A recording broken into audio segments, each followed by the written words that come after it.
Matheus, para quem ainda não conhece a sua história, como é que foi o começo da sua história na área do humor, né? Fazendo stand-up? Como é que foi a sua infância? Quem que é o Matheus Matos? Para quem ainda não conhece a sua história, como foi o seu começo? Então, eu sou filho de pastor, desde criancinha envolvido com a igreja, né? Meu pai, a igreja lá em Xerém, né? Ela foi fundada em junho de 92 e eu nasci em setembro do mesmo ano. Então, eu nasci praticamente dentro da igreja, ali envolvido o tempo todo. Meu pai é um pastor, né? A moda antiga, digamos assim, né? Aquele pastor mesmo, né? Bem assíduo e de cavar sapata da igreja, levantar muro. Então, eu sempre fui envolvido. Eu lembro pequenininho, a gente lá brincando e meu pai fazendo o assentamento para colocar cerâmica da nossa igreja. Então são boas lembranças, assim. E uma infância muito pobre, né? A gente sempre... meus pais, eu costumo dizer que eles souberam lidar com os nossos momentos a ponto de a pobreza não nos afetar emocionalmente. Então hoje eu não tenho traumas, eu não tenho...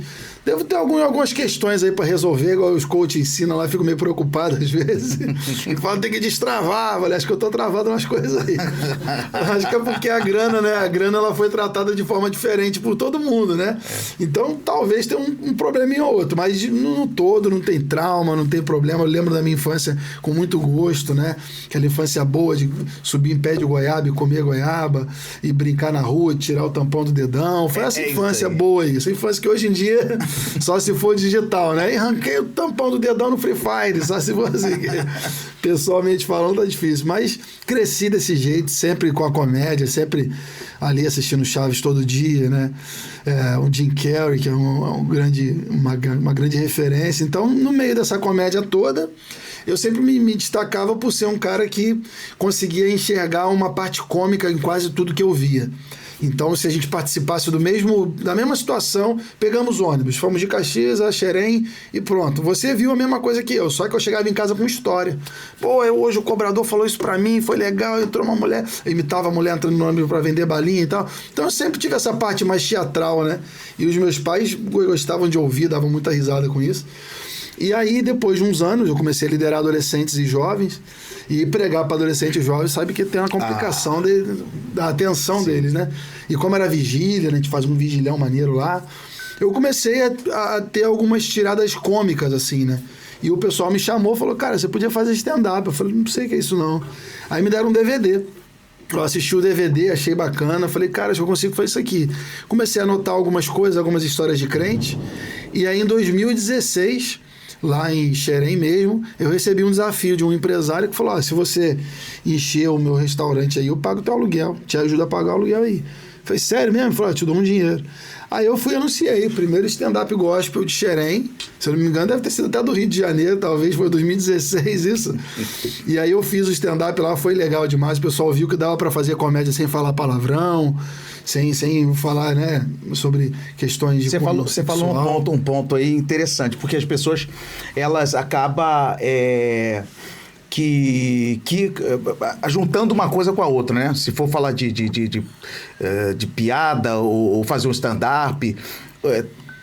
acaba se relacionando que tem que ter palavrão, tem que ter... Enfim, aí você acaba desconstruindo isso. Exato. Na verdade, não, né? Porque assim, pastor, assim como muita coisa, por exemplo, a música, né? O blues. O blues, ele é um estilo musical que, para um dos que eu mais gosto de ouvir, que ele é muito mal visto hoje porque ele foi popularizado por homens que tocavam ali sua guitarra e talvez fumavam o seu cigarro, usavam a sua droga, bebia a sua cerveja, morria cedo, se prostituía, e acaba que a música ela foi para esse canto de, não, isso não é legal. Então o senhor prova, melhor dizendo, o senhor sabe melhor do que muita gente que alguns anos atrás a bateria era do diabo, guitarra do diabo, porque a música, a televisão era do Satanás, tudo era do Satanás, e o diabo pegando, que ele não tem nada, né? A gente foi dando as coisas para ele.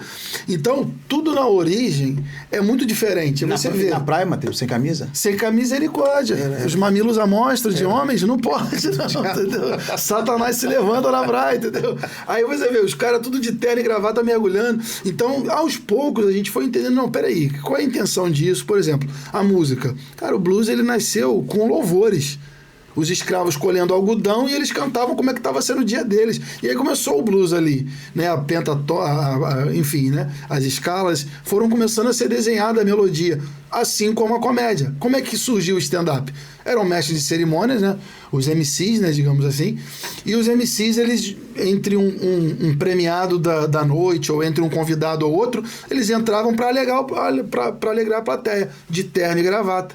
Então eu convido até a galera de casa a assistir. Teve um show de stand-up do mestre Chico Anísio, dos anos 60.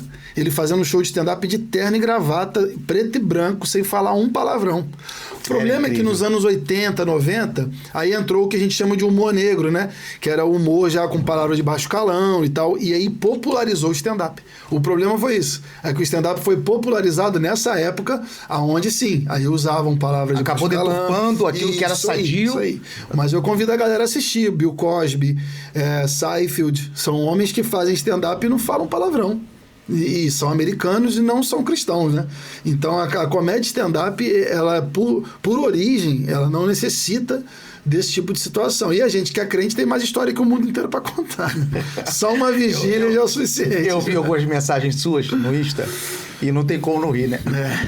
Sempre tem uma distorçãozinha ali, né? Mas você conseguiu fazer uma fusão perfeita, porque você está ministrando a palavra e ao mesmo tempo você entra ali com algo que para prender a galera um pouco, né? Atenção. Tirar um pouco ali, né? E nós estamos vivendo num tempo tão difícil, onde a juventude está se perdendo tanto, e encontrar, né, você que é um evangelista, né, uma pessoa que tem ministrado a palavra em vários lugares, e automaticamente você vê, né, jovens que hoje enfrentando uma depressão, uma ansiedade compulsiva, sabe, em poucas palavras, porque isso eu entendo que é um dom que Deus te deu.